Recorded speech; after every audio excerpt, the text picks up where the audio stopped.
Vacate the room, my father said, not whispering, not asking.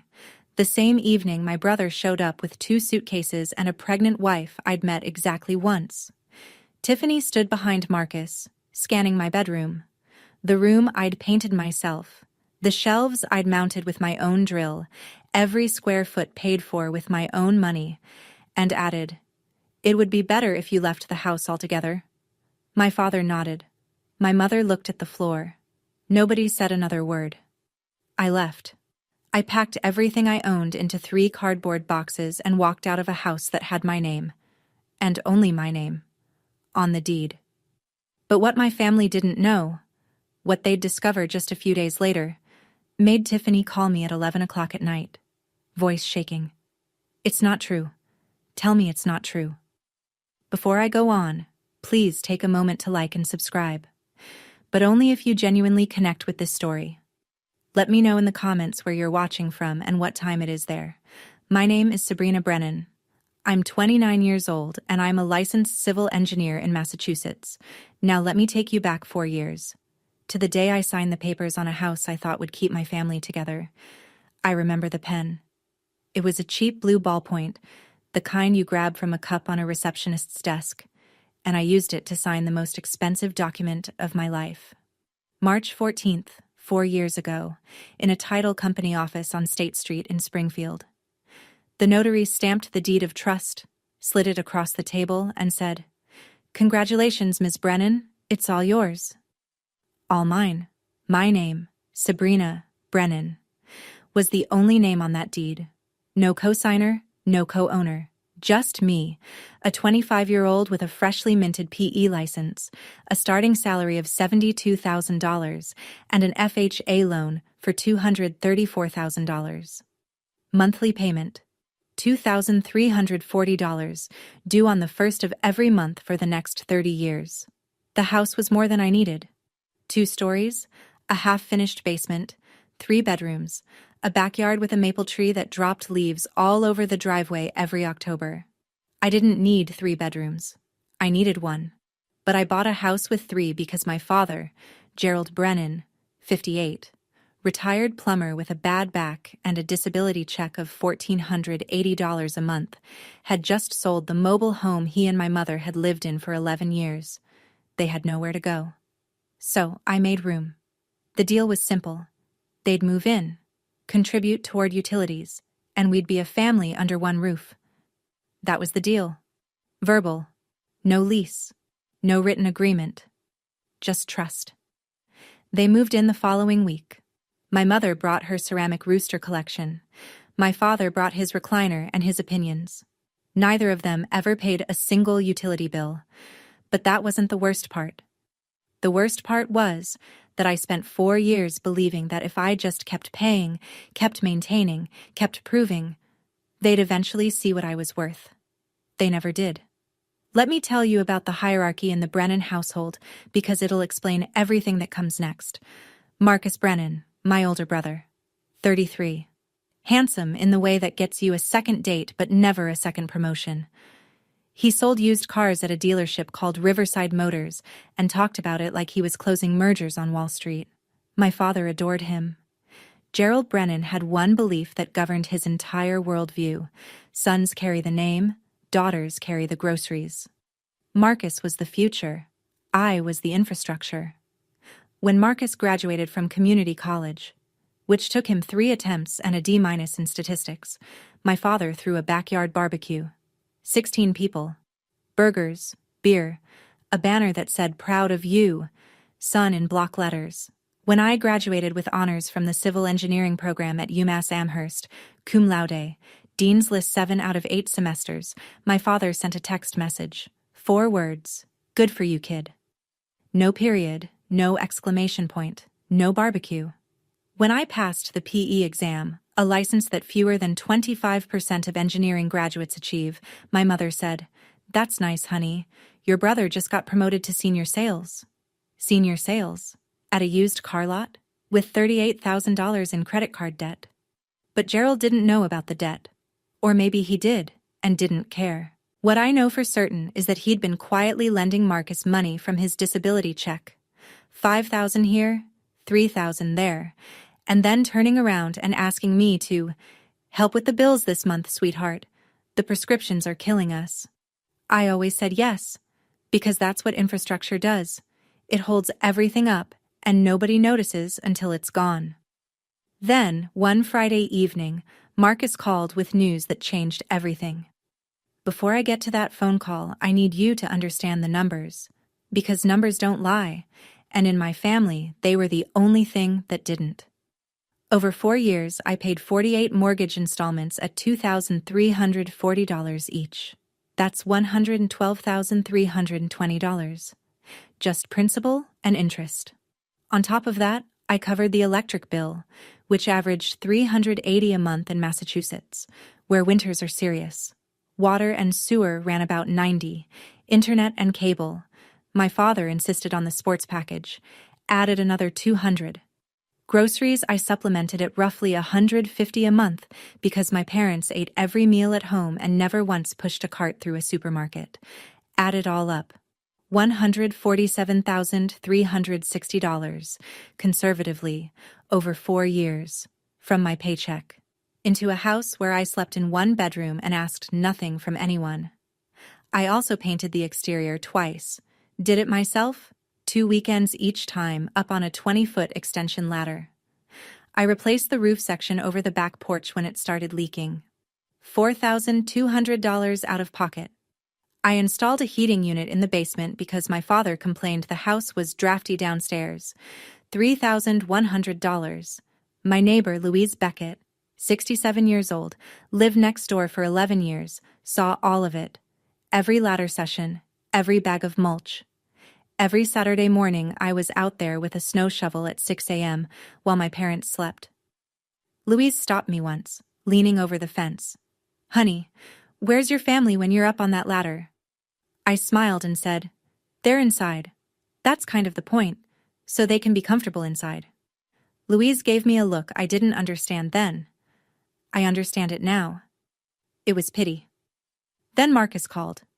"Sabrina, I'm coming home, and I'm not coming alone." Marcus's voice had that particular brightness it only got when he wanted something. I'd heard it before. When he needed a cosigner, I said no. When he wanted to borrow my car for a weekend that turned into 2 weeks. When he asked me to talk to Dad about sending him more money. This time, he was bringing Tiffany, his wife of 8 months, 7 months pregnant. They arrived on a Friday evening. 2 large suitcases, 3 boxes of baby supplies, and Tiffany, who stepped out of Marcus's car and looked at the house the way you'd appraise something at an auction. She was 30 years old, worked part-time as a receptionist at a dental office, and had a way of making every sentence sound like she was doing you a favor by speaking. My father was ready. I realized that within 30 seconds of their arrival, because the living room furniture had already been rearranged, a corner cleared, a space made. Gerald had known they were coming. He'd prepared. And he hadn't told me. But Tiffany took one look at the living room and shook her head. "This won't work. We need a real bedroom. I'm 7 months along." Gerald turned to me. Not asked. Turned. The way you'd turn to a piece of furniture that needed repositioning. "Vacate the room." "That's my room, Dad. I've been in that room for 4 years. And Marcus needs it now. He has a family. I am family. You know what I mean." Tiffany added her line, the one I already told you about. And then my mother appeared in the hallway holding 3 flattened cardboard boxes. The same brand, the same size. The ones I'd used to move in 4 years ago. She'd kept them. 4 years she'd kept those boxes in the garage, as if she'd always known this day was coming. I told myself it was temporary. 1 week, maybe 2, until we figured things out. That's what Gerald said. "Just temporary, Sabrina. Just until things settle." So I moved downstairs. To the basement. The one I'd spent $3,100 heating. Bare concrete walls. A single overhead bulb on a pull chain. A mattress I dragged down from the guest closet, set directly on the floor because there was no bed frame. The air smelled like Mildite and old cardboard, and in the corner, a slow drip from a joint in the cold water pipe marked time with a rhythm that kept me awake the first night. Upstairs, Tiffany made herself at home. The next afternoon, she posted a photo of my old bedroom, now arranged as a nursery with a crib and pastel bunting, to her Instagram. Family always makes room for the next generation, followed by a pink heart emoji. 212 likes, comments full of heart eyes and congratulations, and what a beautiful space. Nobody asked whose space it had been 24 hours earlier. Marcus passed me on the stairs the following morning. "It's just temporary, Sabrina. Don't make this weird." I slept in that basement for 3 nights. On the 3rd night, a pipe joint gave way slightly. Not a burst, but a steady seep. And I woke at 3 a.m. with my back soaked through the mattress. I lay there in the dark, water creeping through the fabric, staring at the ceiling, which was their floor. And I thought, I am paying $2,340 a month to sleep in a puddle beneath my own house. The next morning, I went upstairs to make coffee. Tiffany was sitting at the kitchen table using the espresso machine I'd bought. She looked up. "Oh, you're still here?" That was the first time in my life I understood that love and ownership are not the same thing. It happened on a Tuesday. I was sitting in my car in the parking lot at work, eating a granola bar, when my phone buzzed with a notification from my credit monitoring service. I'd signed up for it 3 years earlier. Not out of paranoia, but because my engineering brain likes tracking data. The alert read, "New lien detected on property at 147 Maplewood Drive, Springfield, MA." I read it twice, then a 3rd time. Then I put the granola bar down and opened the full report. A $95,000 mortgage lien. Filed through Greenfield Credit Union, a small community bank on Carew Street. The same one where my father had his checking account. The borrower's signature on the deed of trust addendum, Sabrina Brennan. Except I had never signed anything. I had never been to Greenfield Credit Union. I had never authorized a lien on my property. I pulled up the signature image on the PDF. It looked close enough to fool a casual glance. But I knew my own handwriting the way a musician knows their own instrument. The capital B in Brennan was wrong. I loop it tight at the top. This one swooped wide, the way you'd copy it from a photocopy. And the middle initial, my middle initial, E, for Elizabeth, was written in print. I always write it in cursive. Someone had traced my signature. From the used car lease I'd signed 2 years earlier, the one my father had helpfully photocopied for his records. I called the credit union. A manager confirmed the loan had been processed 3 months prior by a representative described as a family member of the property owner. The witness on the application was listed as Donna Brennan, my mother.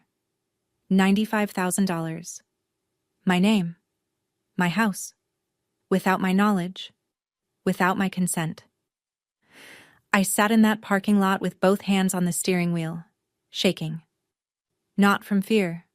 From rage. If this lien hit my credit report officially within the next 30 days, my score of 761, built over nearly a decade of discipline, would collapse. And with it, everything I'd worked for. The clock started ticking. There's a Dunkin' on Boston Road that stays open 24 hours. I sat there until 1 in the morning with a medium black coffee and a paper napkin I'd flattened on the table. I drew a line down the middle. Left side. What I lose if I fight. Right side. What I lose if I don't. The left side was short but heavy. My relationship with my parents, whatever was left of it, the possibility of being cut off by the extended family, Aunt Patrice's Christmas cards, Uncle Ray's handshake at Thanksgiving, and Tiffany was 7 months pregnant, which meant any move I made would be framed as an attack on an expectant mother. I could already hear the narrative Gerald would build. The right side was longer. $95,000 in fraudulent debt attached to my name. A credit score in freefall. The potential loss of my ability to refinance, to borrow, to function financially as an independent adult. And the certainty, the absolute mathematical certainty, that if I did nothing, they would do it again. Because people who steal from you once and face no consequences don't stop. They just get bolder. I looked at both columns. Then I crumpled the napkin and threw it away. The decision had already been made the moment I saw that forged signature. I just needed the napkin to confirm it. The next morning, I called Rita Calloway. She was a real estate attorney in Springfield, 17 years of practice, specializing in property disputes. A colleague's mother knew her. I told Rita everything. She listened without interrupting for 6 minutes straight. Then she said, "Sabrina, what your father did is forgery. What your mother did is aiding and abetting. What Marcus did is fraud. I need you to not say a single word to anyone in your family until we have everything documented." For the first time in 4 years, I wasn't paying bills to keep a family together. I was paying a lawyer to keep myself intact. Rita worked fast. Within 48 hours, she had filed a formal request under my rights as the property owner for every document related to the lien. Greenfield Credit Union was obligated to comply, and they did. Reluctantly, but they did. The packet arrived at Rita's office on a Thursday afternoon. I drove there straight from work, and we spread the pages across her conference table like evidence in a crime scene. Because that's what it was. The forged deed of trust addendum. My signature, or the version of it someone had traced from that car lease, at the bottom of page 4. My mother's name as witness on page 5, in her unmistakable handwriting, Donna Brennan, written with the same green ink pen she'd used for 20 years. Then the transaction records. Rita had highlighted them in yellow. $38,000 transferred directly to a credit card account registered to Marcus G. Brennan. His entire outstanding balance, wiped clean in one wire. $22,000 to Riverside Motors. A down payment on a vehicle. $15,000 withdrawn in cash by Donna Brennan over 3 separate visits. And $20,000 sitting untouched in Gerald Brennan's personal savings account, a slush fund, a retirement cushion built on my name. $95,000, parceled out like Christmas gifts, while I slept on a wet mattress in the basement. Rita looked at me over the top of her reading glasses. They thought they were clever. But clever people don't forge documents on a property they don't own with a credit union that keeps digital records of everything. She also told me something I hadn't considered. The loan officer who'd processed the application, a man named Derek Gaines, had bypassed the standard identity verification protocol. No in-person confirmation, no video call. Just Gerald's word and a photocopied signature. "We have more than enough," Rita said. "Now, when do you want to move?" Day 12. That's how long it took from the moment I discovered the forged lien to the moment I walked out of 147 Maplewood Drive with 3 cardboard boxes, a duffel bag, and a plan. I'd signed a lease 3 days earlier on a studio apartment 8 minutes away, 900 square feet, clean, quiet, $1,100 a month. I signed it with the same pen I used for mortgage payments, and for the first time, the money felt like it was going somewhere that belonged to me. The packing took less than 2 hours. 4 years in that house, and my entire life fit into 3 boxes and a bag. Clothes, laptop, my PE license in its frame, the small toolbox I'd used to fix everything from the kitchen faucet to the porch railing, a photo of my grandmother Helen that I kept on my nightstand. Before I left, I placed a white envelope on the kitchen table. Inside, a photocopy of the deed of trust, my name, highlighted, and a single handwritten note on plain paper. "This house is mine. The mortgage is mine. Everything else is about to change." I drove away at 6:15 in the evening. The maple tree in the front yard was beginning to turn, the first edges of orange creeping into the green. I didn't look back. Gerald found the envelope at 7. Donna told me later what happened. He opened it, read the deed copy, read the note, and tore the paper in half. Then he said, "She's bluffing." He didn't know that the deed copy was just a copy. The original was locked in a safe deposit box at my bank, along with every piece of documentation Rita had certified. He tore up a photocopy and thought he'd won. I let him think that. He had 18 days left. The first week after I left, the Brennan family settled into my house like they'd inherited it. Tiffany posted an Instagram story from the living room. Finally, a house that feels like home. 187 views. She'd rearranged the furniture, hung a wreath on the front door, and placed a welcome mat over the threshold I'd paid for.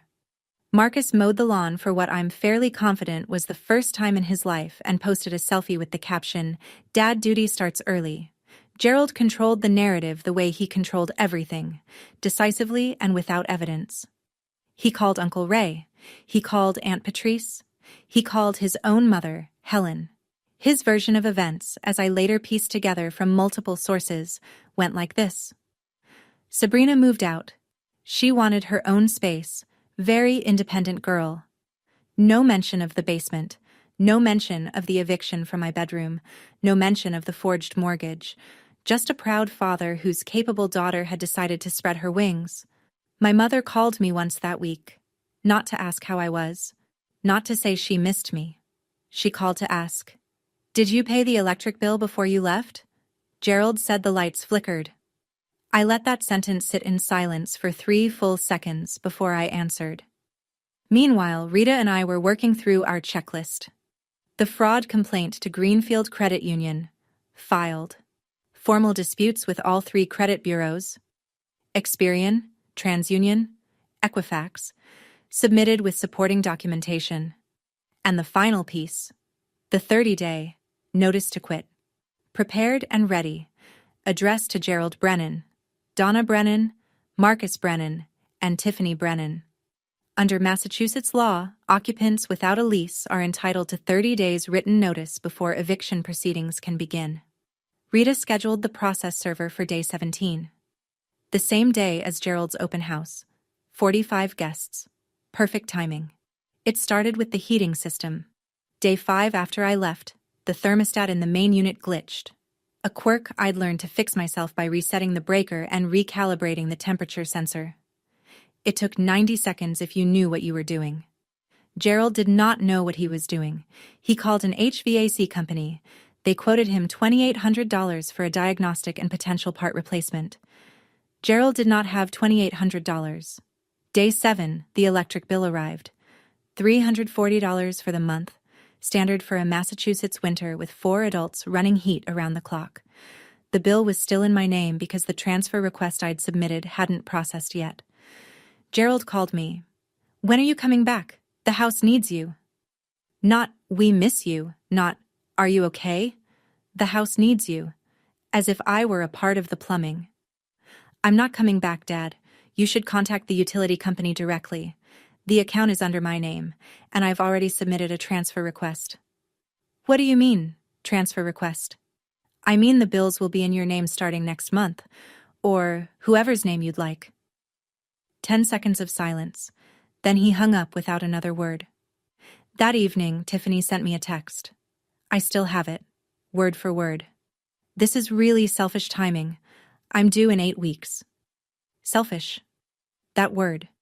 It's remarkable how precisely selfish maps onto inconvenient for me. I'd paid $147,000 into that household over 4 years. I'd heated the basement at my own expense so the house would be comfortable. I'd replaced the roof so the rain wouldn't touch them. And the first time I stopped, the very first time I wasn't useful, I was selfish. I didn't respond to the text. Some sentences don't deserve an audience. My mother called at 9 on a Wednesday night. She was crying. The practiced, measured kind of crying that rises and falls at convenient intervals, the kind that sounds like grief but operates like a crowbar. "Your father is stressed. His back is worse. You know he can't handle the house alone." "Mom, I maintained that house alone for 4 years. Dad was there the whole time." "That's different. You're young. You're strong. I'm also the person whose signature was forged on a $95,000 mortgage. Did you want to talk about that?" The crying stopped. Not tapered off. Stopped. Like someone had pressed pause on a recording. A long silence. Then, very quietly, "Your father said it was for the family.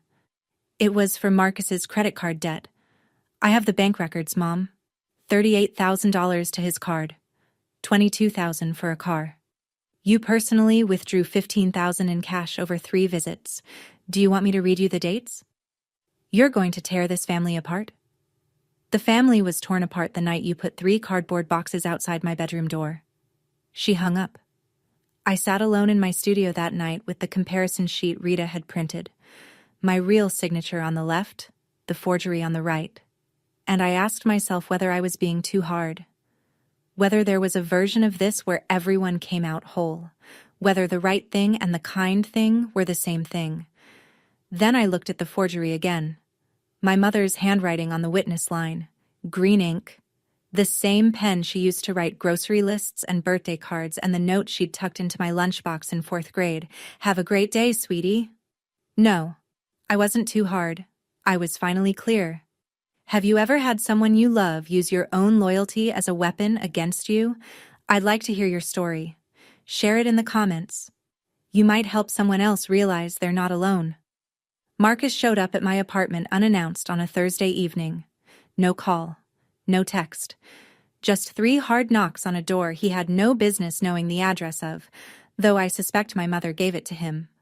I checked the video feed from the Ring doorbell camera Rita had advised me to install the week prior. Marcus was standing on the walkway, jaw tight, fists opening and closing at his sides. I opened the door. What the hell are you doing, Sabrina? Dad says you're threatening to kick us out? I'm not threatening anything. I'm exercising my legal rights as the property owner. Property owner? He laughed, a short, ugly sound. You think a piece of paper makes you better than family? That piece of paper is a deed of trust. And another piece of paper, the one you forged with Dad, is a federal crime. The laugh died. His expression shifted, not to remorse but to calculation. I'd watched Marcus sell cars for years. I knew exactly when the pitch changed. Look. His voice softened. We can work this out. Tiffany's due in 8 weeks. You can't do this to her. I'm not doing anything to Tiffany. I'm undoing what was done to me. If you go through with this, you'll never see your niece or nephew. The words landed, but they didn't stick the way he'd intended.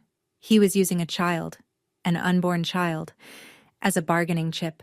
The same way Gerald used family as a justification for theft. That's your choice, Marcus, not mine. He left. Slammed the door hard enough to rattle the frame. The Ring camera captured everything. His face, his voice, his threat, the timestamp, 7:42 p.m. Rita would have the footage by morning. Some people build walls with bricks. I was building mine with evidence. Gerald Brennan might not have been good with money, but he was masterful with a telephone. Within 48 hours of Marcus's visit, my father had called every branch of the family tree.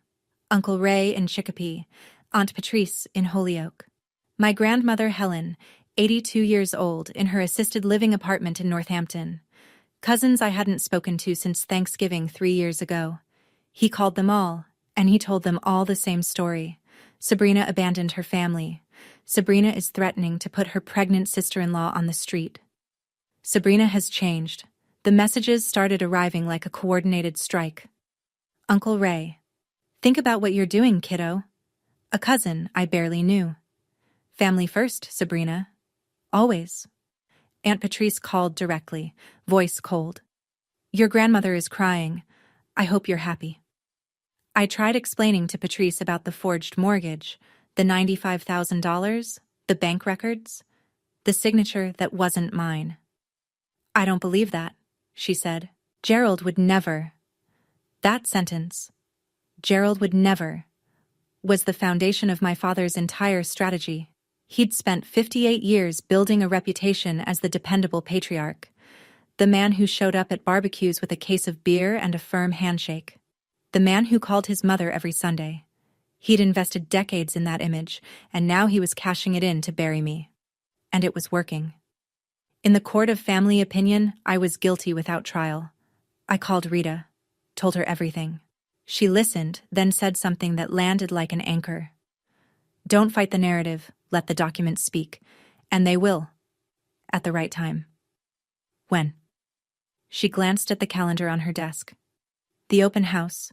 When all of them are there. 45 people. Perfect audience. I swallowed. That's in 5 days.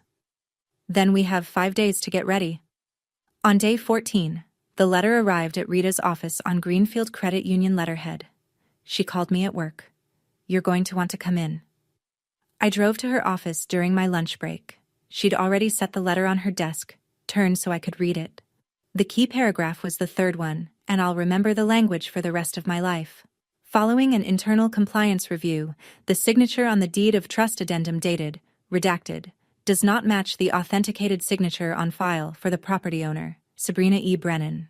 The associated loan has been suspended pending further investigation. Suspended.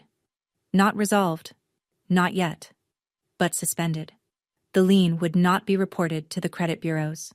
My 761 score was safe. For now. Rita continued. The loan officer who'd processed the application, Derek Gaines, had been placed on administrative leave effective immediately. The bank's compliance team had flagged multiple procedural violations, most critically, the absence of in-person identity verification.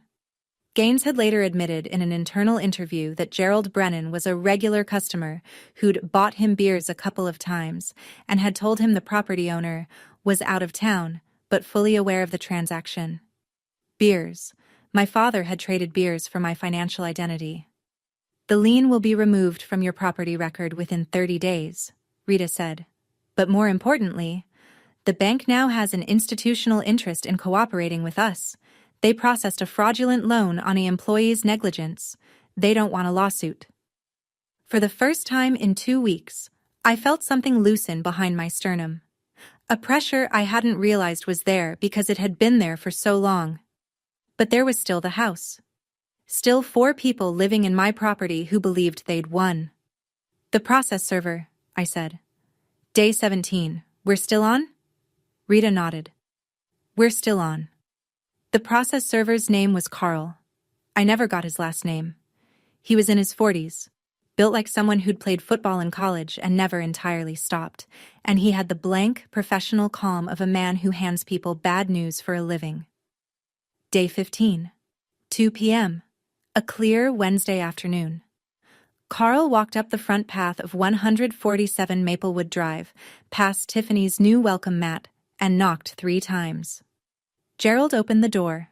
Carl handed him the notice to quit, a formal 30-day eviction notice issued by the property owner, me, pursuant to Massachusetts General Laws, Chapter 186, Section 12. The document named all 4 occupants, Gerald Brennan, Donna Brennan, Marcus Brennan, and Tiffany Brennan.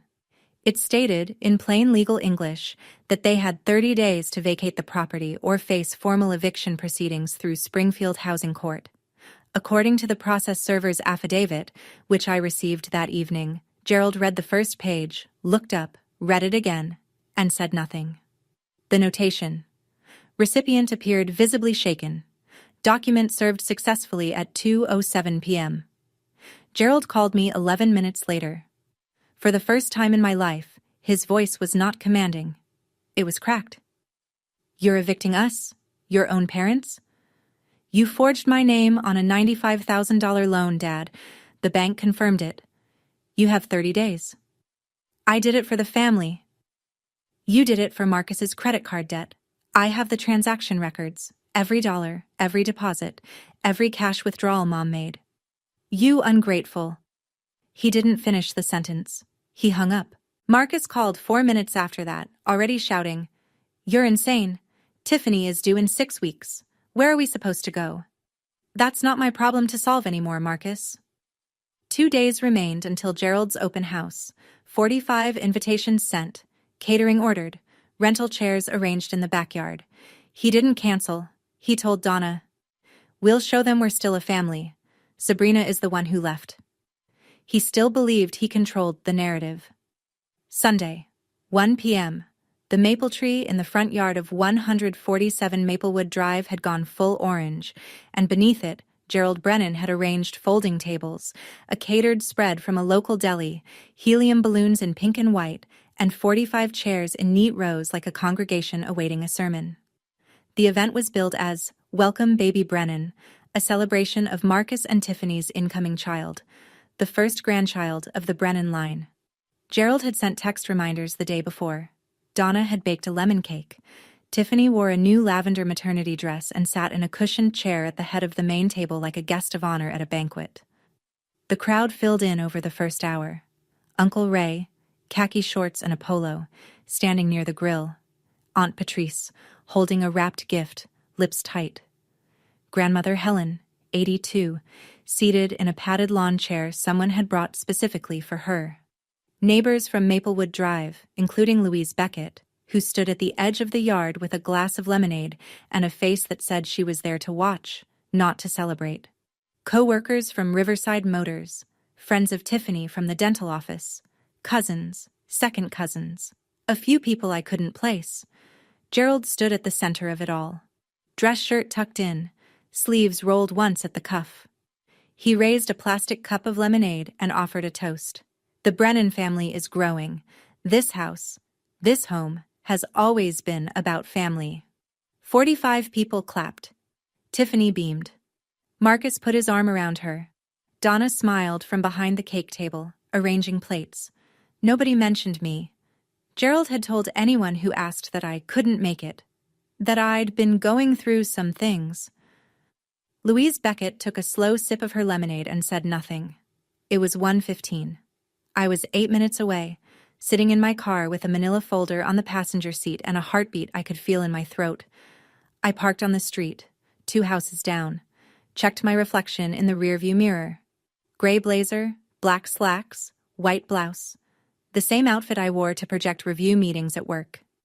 Hair pulled back in a low knot. Minimal makeup. I looked like someone who'd come to deliver a report, because that's exactly what I was doing. The manila folder sat on my lap. Inside, a certified copy of the deed of trust. The signature comparison, mine on the left, the forgery on the right. The official letter from Greenfield Credit Union confirming the loan suspension, and photocopies of the transaction records showing where every dollar of that $95,000 had gone. Rita had organized the pages in order. Each one was tabbed. I walked up the sidewalk at 2:15. The party had been going for over an hour. People were eating, laughing, milling around the yard. A few kids chased each other near the fence. The balloons bobbed in a light breeze. Gerald saw me first.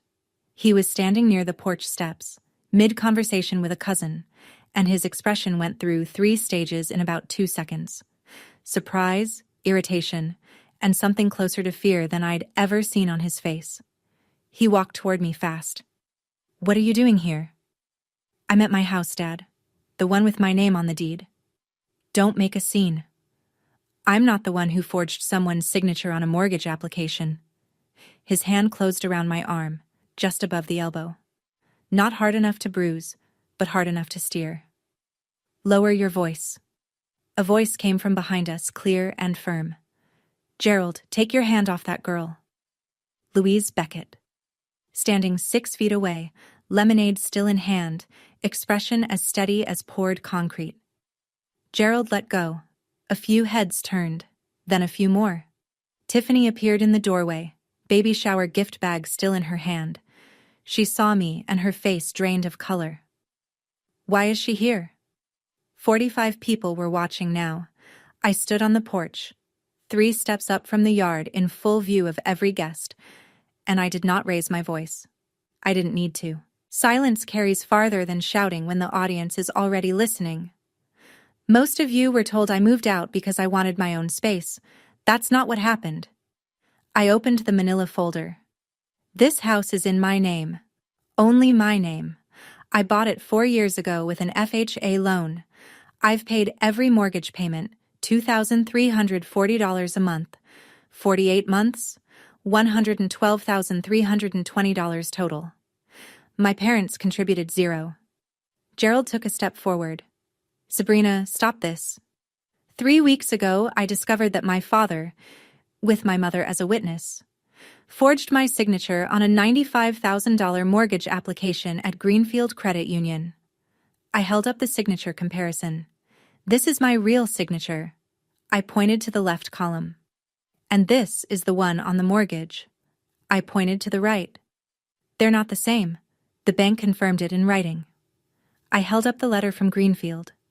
"The loan has been suspended. The bank is investigating. I held up the transaction summary. $38,000 went to Marcus's credit card debt, $22,000 to a car dealership for his down payment. $15,000 was withdrawn in cash by my mother. $20,000 is sitting in my father's savings account right now. My parents stole $95,000 from me by forging my name. The yard went silent. Not the polite silence of a pause between toasts, the airless silence of 45 people realizing they're standing inside someone else's lie. Aunt Patrice set her cup down on the table. Uncle Ray looked at Gerald with an expression I'd never seen him wear. Then Louise Beckett spoke, loud enough for every corner of that yard. I've lived next door for 11 years. I watched this girl mow that lawn, paint those walls, shovel that driveway. Alone. Every single time. And they had the nerve to put her in the basement. I set the folder on the porch railing. I'm not here for revenge. I'm here because 45 people deserve to know the truth before they congratulate this family on growing. Tiffany rose from the cushioned chair slowly, one hand on the armrest, the other on her belly. Her face was the color of the paper plates stacked on the catering table. She looked at Marcus the way you'd look at a stranger wearing your husband's clothes. Tell me this isn't real. Marcus didn't move. His eyes were fixed on a spot on the ground somewhere between his shoes and the edge of the lawn. His mouth opened, then closed. Marcus. Tiffany's voice went up an octave. Tell me the $38,000 wasn't true. Tell me you didn't use stolen money to pay off your debt. It's complicated, Tiff. It's not true. Tell me it's not true. Her voice broke across the yard like glass on tile.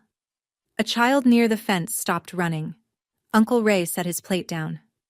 Grandmother Helen, seated in her padded lawn chair, gripped both armrests and stared at her son with the kind of stillness that precedes a verdict. Gerald tried.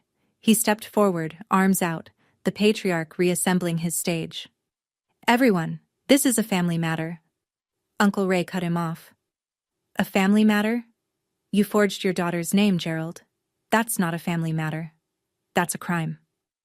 Aunt Patrice, the same woman who'd told me my grandmother was crying because of me, picked up the wrapped baby gift she'd brought, set it back in her bag, and stepped away from the table without a word. Then Helen spoke. Her voice was thin from age but harder than anything I'd heard that afternoon. Gerald, I didn't raise you to be a thief. Mom, sit down and be quiet.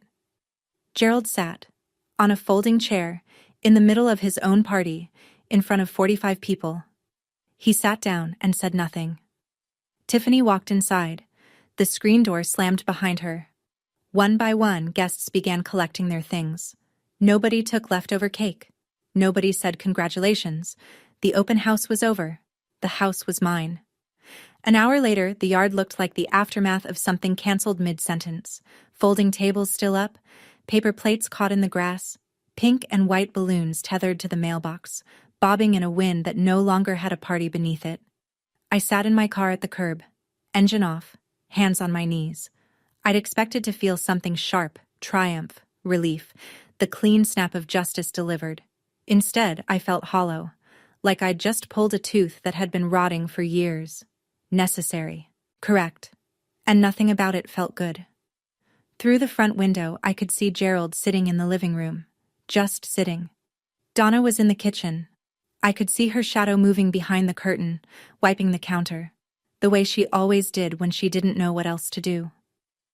Upstairs, behind the closed door of the nursery that used to be my bedroom, Tiffany had locked Marcus out. I could hear it even from the curb. Her voice, muffled but unmistakable. You told me you got a bonus?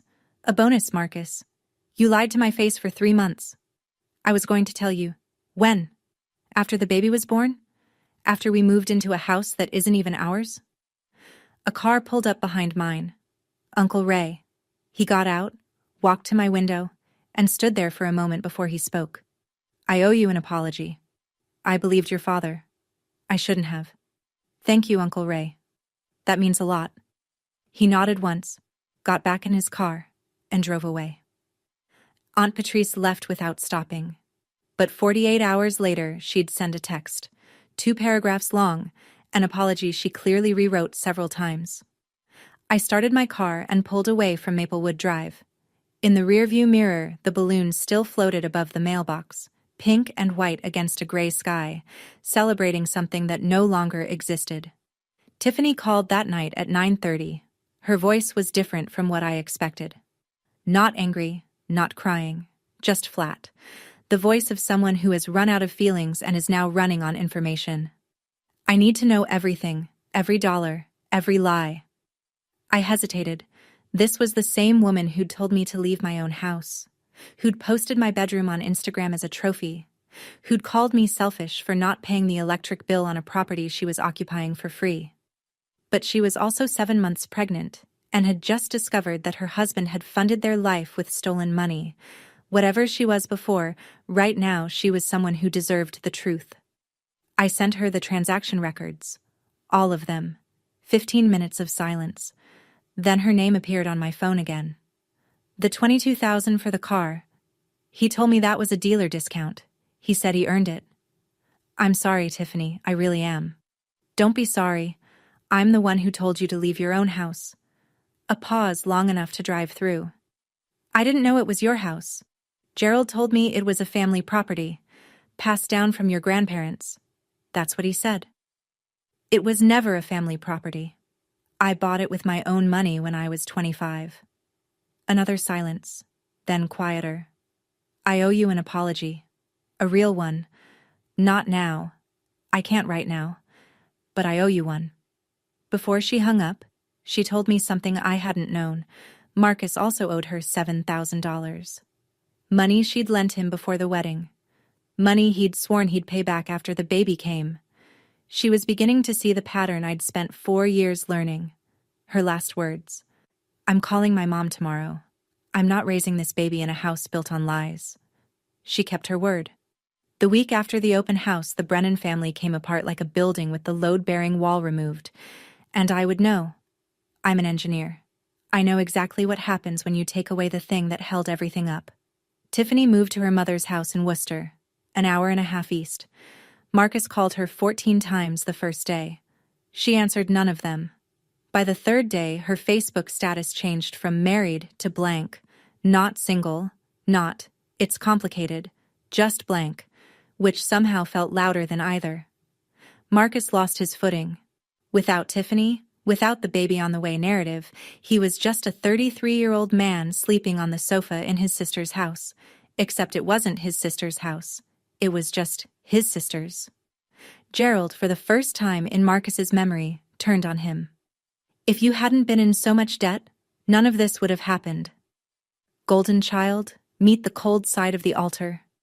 Gerald himself was unraveling in slower, quieter ways. He canceled his weekly poker game for the first time in 12 years, told his buddies, family stuff.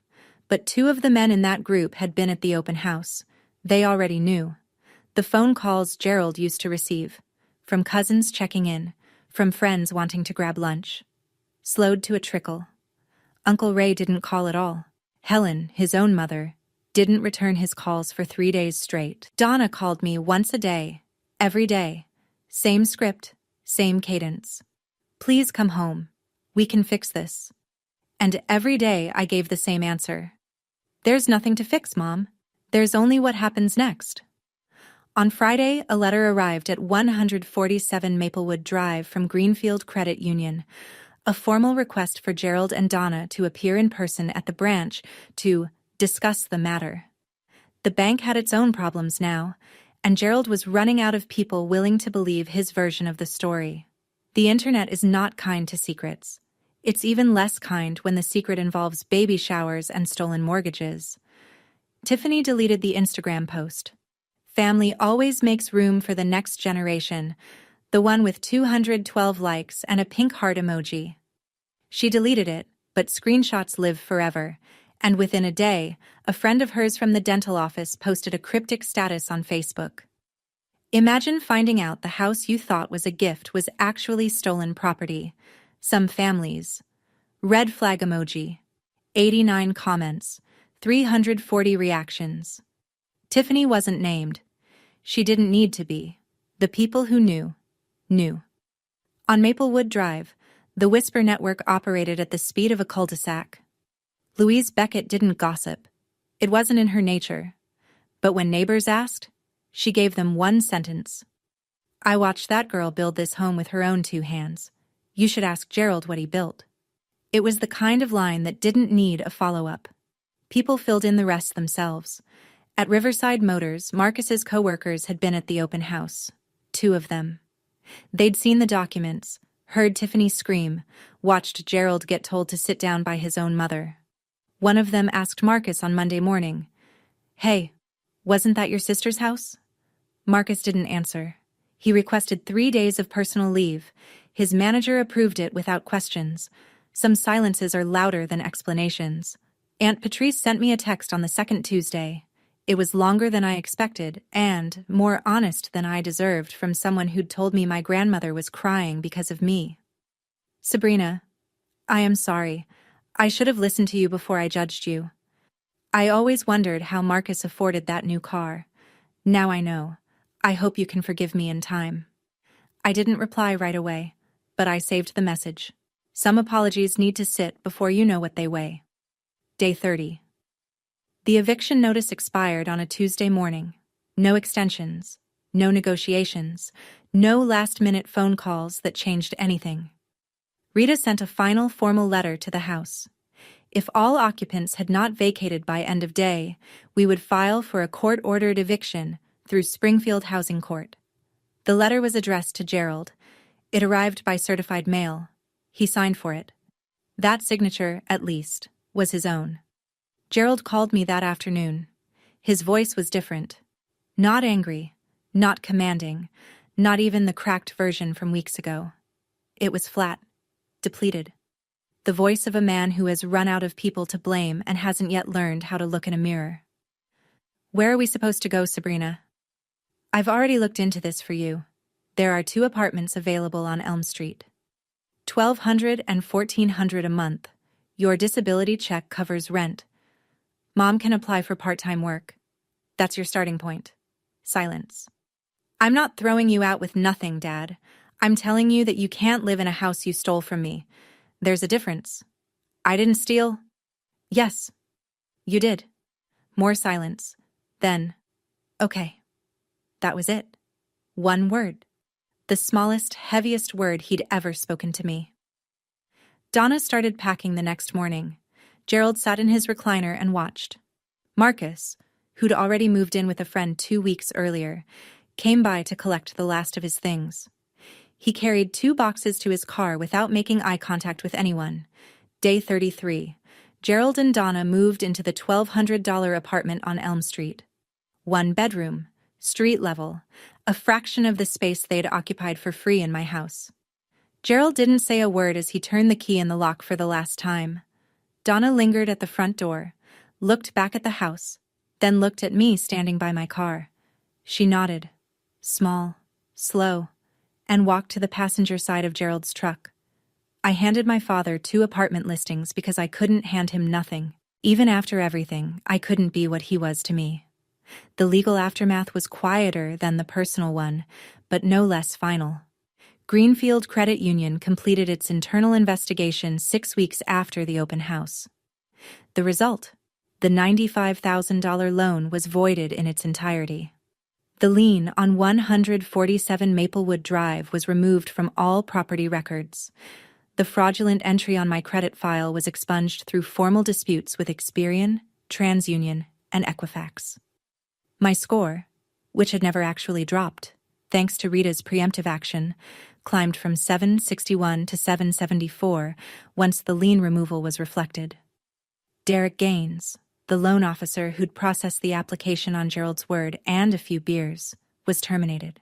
The bank sent me a formal apology letter and offered a $5,000 goodwill compensation. I declined the money.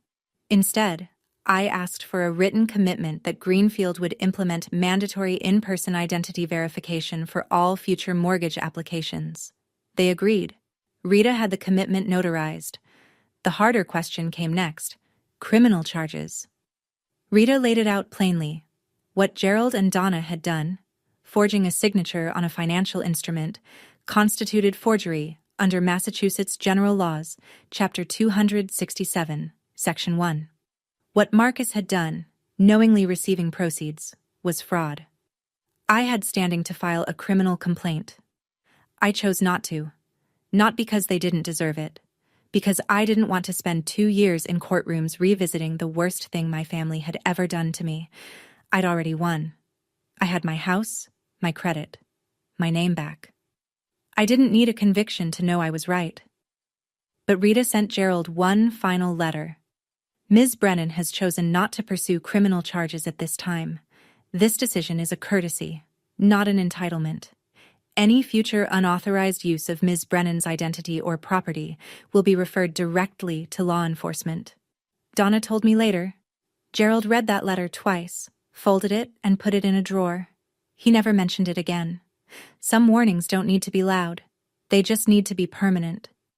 2 months after the open house, I sat at my kitchen table in the studio apartment, the one I'd rented as a temporary escape, and wrote an email. Not to Rita, not to the bank, to my family. All 3 of them: Gerald, Donna, Marcus. It took me 4 hours to get it right. Not because the language was complicated, but because I wanted every word to be a wall with a door in it. Firm enough to protect me, open enough to prove I wasn't them. The email had 3 sections. The first was financial. I will not provide financial support for rent, utilities, or personal expenses. If you need assistance, I can refer you to community resources in Springfield. The second was about contact. I am open to communication, but only under specific conditions. No guilt language, no demands, and no discussion of the house or the mortgage. If these boundaries are crossed, I will pause contact for 90 days. The third was about the future. If and when trust is rebuilt, through consistent, demonstrated change over time, not through words. I'm open to having a relationship, but it will be on different terms than before. I read it 6 times. Then I pressed send. Gerald never responded. Not a word. Not then. Not since. Donna replied 2 days later. I understand. I'm sorry, Sabrina. I truly am. Marcus responded 2 weeks after that. 4 words. I get it. Which was either growth or fatigue. I couldn't tell, and I decided it didn't matter. I'd spent 4 years asking myself if I was being too hard, too cold, too much. But writing that email, laying it out in plain language, setting terms I could point to, was the first time I felt like I was being exactly enough. Have you ever had to draw a line with someone you love? Not with anger, but with a document? How did it feel? Tell me in the comments. You might find you're not the only one holding that pen. 3 months after the open house, Tiffany gave birth to a girl. 7 pounds, 4 ounces. Lily Mae Brennan, born at a hospital in Worcester, near Tiffany's mother's house, in a delivery room that Marcus was not invited into. Tiffany sent me a photo the next morning. A tiny face wrapped in a white blanket, eyes closed, one miniature fist curled against her cheek. Beneath the photo, a message longer than any Tiffany had ever sent me. Sabrina, I said terrible things to you in a house that was never mine to claim. I was wrong. I was told things that weren't true, and I chose to believe them because it was easier. That's on me. You don't owe me anything. But if you ever want to meet Lily, she has your eyes? Actually, the door is open. No pressure. No timeline. I looked at that photo for a long time. Then I cried. For the first time since I'd left Maplewood Drive, I cried. Not from sadness, not from anger, but from the particular relief of something unclenching inside your chest that you forgot was clenched. I replied, "Thank you, Tiffany. That means more than you know. I'd like to meet Lily when the time is right." Tiffany had filed for separation at Worcester County Probate Court. She wasn't going back to Marcus. She told me later, in a conversation I didn't expect to have, that the $7,000 he still owed her was the smallest of his debts. Marcus called me once after Lily was born. He asked if he could bring the baby to see me sometime. I said yes, but at a coffee shop in town, not at my house. Public space. Neutral ground. A boundary I didn't need to explain and he didn't try to push. Forgiveness isn't a switch, it's a faucet, and I get to control the flow. 6 months after the open house, I moved back into 147 Maplewood Drive. My house. My name on the deed. My hand on the doorknob. My key in the lock. I repainted every room. New colors. Not to erase anything, but because I'd earned the right to choose. Soft gray in the bedroom, warm white in the kitchen. The basement got a proper floor, vapor barrier, and recessed lighting. I never wanted to look at bare concrete again. Louise Vacate came over the first afternoon with a potted lavender plant, set it on the porch railing, squeezed my hand, and said, "Welcome home, honey. For real this time." At work, the promotion I'd been tracking came through. Senior project engineer. Salary, $104,000 a year. I signed the offer letter at the same desk where I'd first seen the credit monitoring alert that started all of this. I began writing. Not reports, words. A blog first. Personal essays about family systems, about the cost of being the reliable one, about what happens when you stop subsidizing people who've confused your labor for your love. The first post, the basement test, how I knew it was time to leave, was shared 4,200 times in its first month. A small publisher in Boston, Harborline Press, reached out. They wanted a book. I signed the contract for The Deed is in My Name, Reclaiming Your Life from Family That Takes Too Much. Publication timeline, 8 months. Gerald and Donna live on Elm Street. He calls once a month. The calls are short, awkward, and devoid of demands. That, in itself, is progress. Marcus works at a dealership in Chicopee and sees Lily every 2 weeks. He's quieter now. Whether that's growth or exhaustion, I'm not sure. I've stopped needing to know. I met Lily at a coffee shop on a Tuesday afternoon. She was 3 months old, asleep in her carrier. Marcus handed her to me, and I held her, warm, impossibly small, and thought, I didn't lose a family. I lost a version of family that was never real, and I built something better in its place. The house is quiet now, but it's a different kind of quiet. Not the silence of being ignored, but the peace of being in control. That's my story. I shared it not because I'm angry. I'm not. Not anymore. But because I know someone out there is lying in their own basement right now, paying for a house they're not allowed to live in, wondering if they're the problem. You're not the problem. You were never the problem. And the moment you decide to stop funding the lie, that's the moment your life actually starts. If this story reached you, hit like. Subscribe if you want to hear more. And if you know someone who needs to hear this tonight, share it. Sometimes the thing that saves us is knowing someone else walked out first. There's another part of this story I haven't told yet, about the conversation between Gerald and his mother Helen, the one that happened a week after the open house, the one Donna said changed something in him permanently. That story is in the video linked in the description. I'll see you there.